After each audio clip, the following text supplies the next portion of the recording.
Assalamualaikum kawan-kawan. Umi ada hadiah nak bagi pada calon-calon Tasawuf Islam SPM 2020. Jom kita tengok apa rahsia yang Umi nak bagi. Jom kawan-kawan.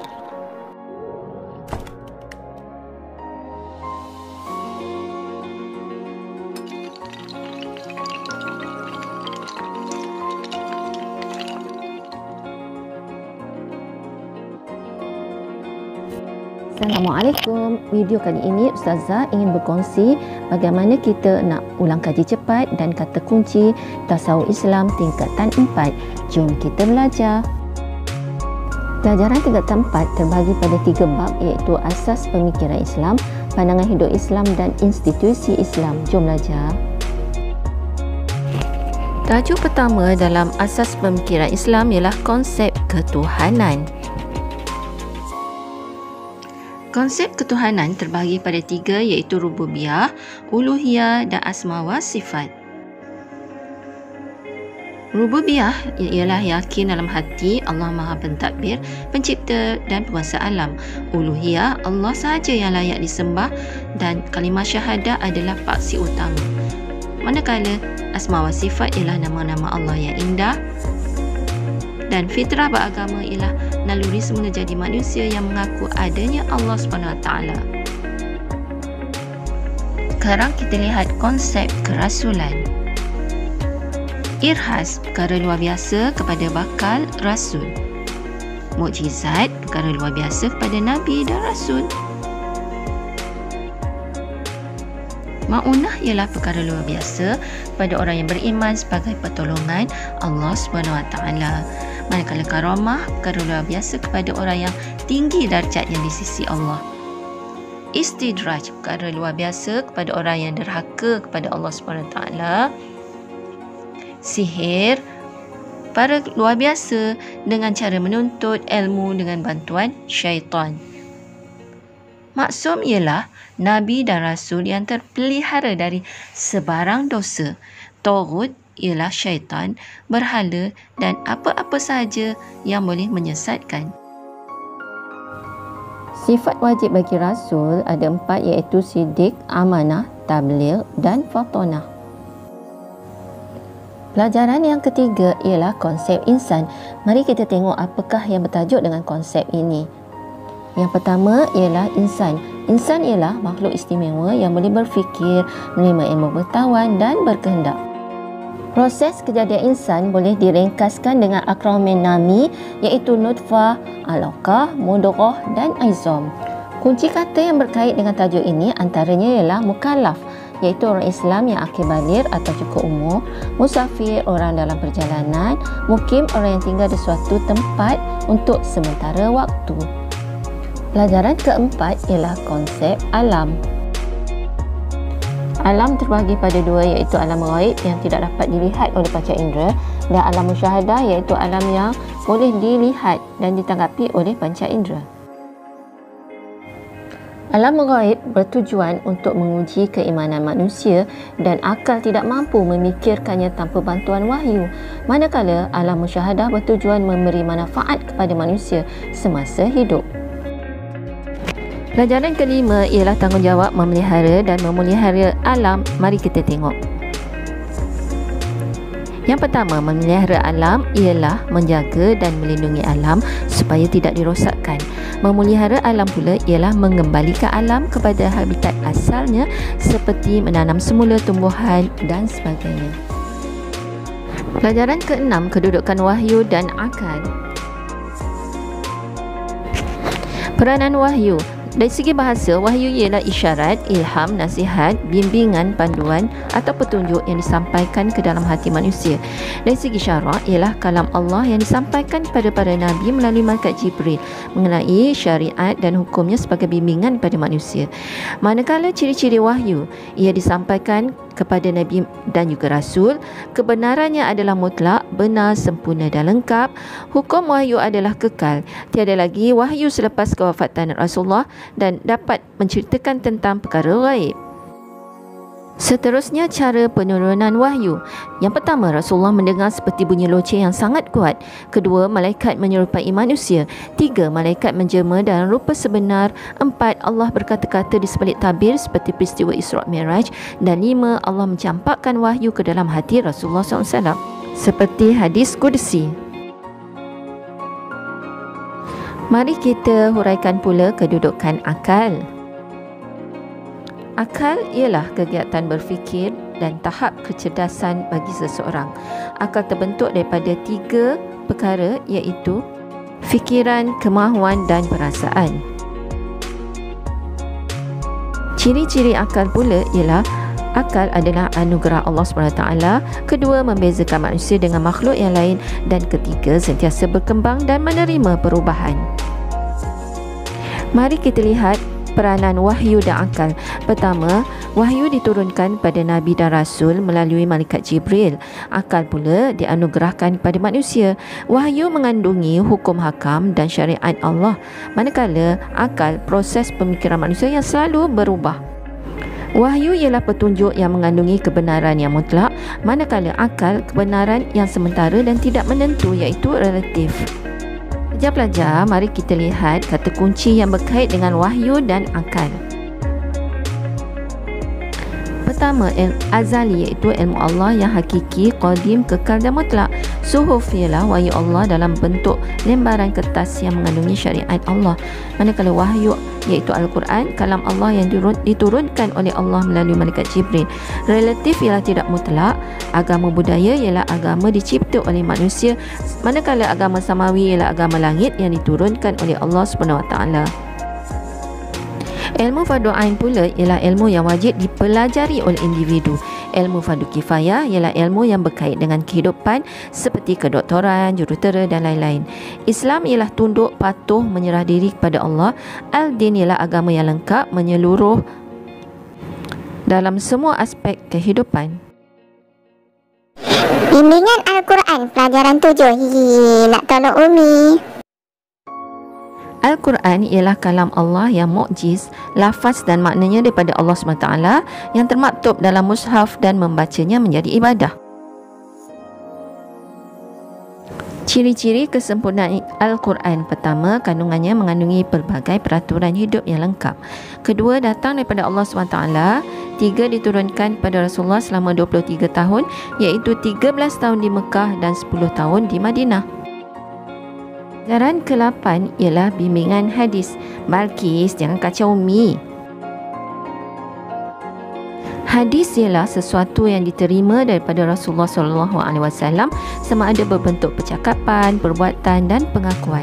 Fungsi dan kepentingan hadis. Pertama, menguatkan hukum yang ada dalam Al-Quran. Kedua, menghuraikan nas Al-Quran yang ringkas. Tiga, membimbing akal supaya dapat beribadat dengan sempurna. Manakala yang keempat, menjelaskan perkara ghaib. Istilah yang berkait dengan hadis antaranya ialah matan, teks hadis, sanad, rangkaian perawi. Perawi ialah penyampai hadis, dhabit, kuat ingatan, siqah, dipercayai, hadis sahih, hadis yang diterima, hadis dhaif, hadis yang ditolak. Manakala anti hadis ialah fahaman yang menolak hadis sebagai sumber hukum Islam. Pelajaran ke-9, pengaruh yang merosakkan pemikiran Islam. Ada banyak perkara yang merosakkan pemikiran Islam. Atheism ialah satu fahaman falsafah yang tidak mempercayai kewujudan Tuhan. Kapitalism ialah ideologi yang dirujukkan kepada bentuk sistem ekonomi, pemilikan harta, industri dan perdagangan. Socialism ialah meletakkan masyarakat dikira sama rata dan tidak mempunyai hak dan menganggap semua harta adalah milik negara. Materialism ialah fahaman falsafah yang menilai kehidupan dunia berdasarkan kebendaan dan akal semata-mata. Sekularism ialah memisahkan urusan kehidupan seharian daripada agama. Sekarang kita masuk bab yang kedua, iaitu pandangan hidup Islam. Ada banyak huraiannya. Pelajaran ke-10 iaitu Rabbaniyah. Kita lihat erti dan prinsip. Rabbaniyah ialah segala hukum, konsep, prinsip, nilai dan peraturan yang terkandung dalam Islam bersumberkan wahyu dan hadis. Prinsip Rabbaniyah. Pertama, agama yang diwahyukan Allah bukan ciptaan manusia. Kedua, satu pegangan yang jitu dan bersih daripada dorongan nafsu. Tiga, Islam dan seluruh makhluk hak kepunyaan Allah. Manakala keempat, Allah SWT sebagai pemberi peraturan hidup. Pelajaran 11, Syumuliyah. Syumuliyah bermaksud lengkap, iaitu agama Islam lengkap dan sempurna serta meliputi kehidupan di dunia dan juga di akhirat. Prinsip Syumuliyah: pertama, kesempurnaan hanya milik Allah SWT. Kedua, semua makhluk terikat dengan masa, tempat, ruang yang tertentu.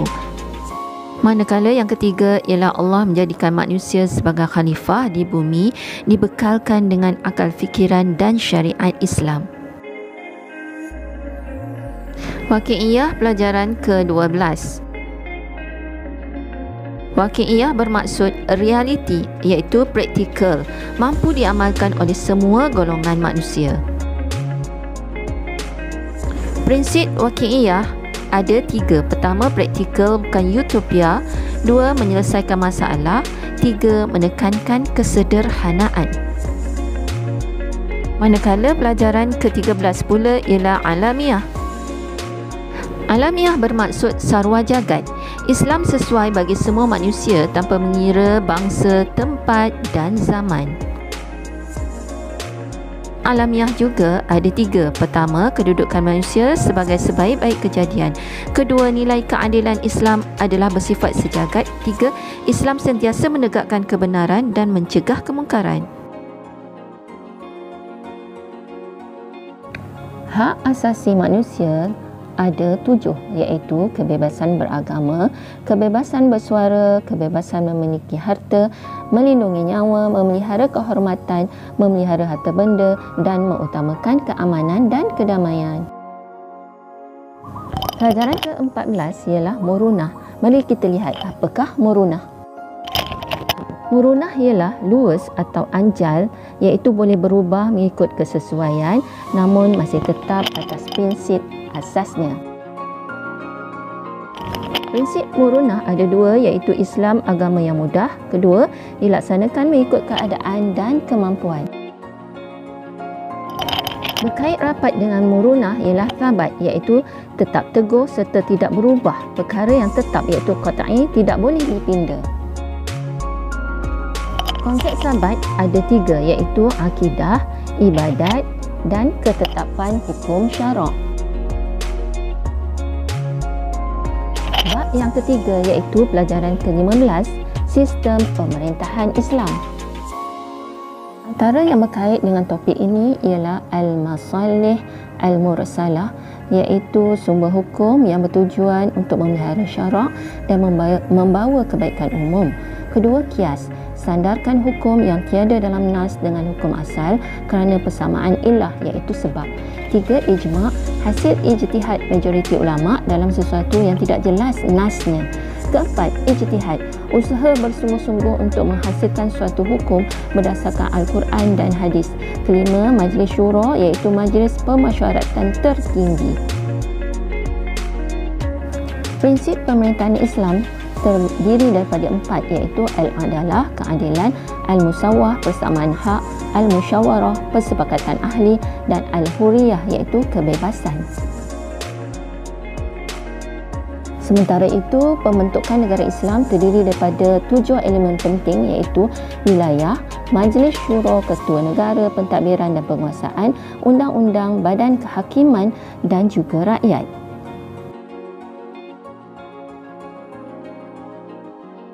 Kita lihat matlamat negara Islam, iaitu menegakkan perundangan dan hukum Allah. Kedua, merealisasikan keadilan. 3, melaksanakan kebajikan. Dan yang keempat, mencapai kebahagiaan. Pelajaran ke-16 ialah sistem kehakiman Islam. Matlamat utama kehakiman Islam ialah menegakkan keadilan, menentang kezaliman, membela yang dizalimi. Manakala sumber utama kehakiman Islam ialah Al-Quran, As-Sunnah, Ijma' dan Qiyas. Prinsip kehakiman pula terdiri daripada 4 perkara iaitu bersifat Rabbani, menegakkan keadilan, menyeru kebaikan dan mengamalkan akhlak yang mulia. Antara kelayakan hakim ialah beriman dan bertakwa, kedua berilmu, ketiga waras dan sentiasa tenang, keempat berwibawa dan dihormati, lima bijaksana dan berpandangan jauh, dan yang keenam berani dan tegas. Tanggungjawab hakim terdiri daripada 4. Pertama, menjatuhkan hukuman dengan adil dan saksama. Kedua, tidak menjatuhkan hukum ketika marah. Ketiga, menjatuhkan hukuman tanpa ragu. Dan keempat, membebaskan tertuduh jika ada keraguan.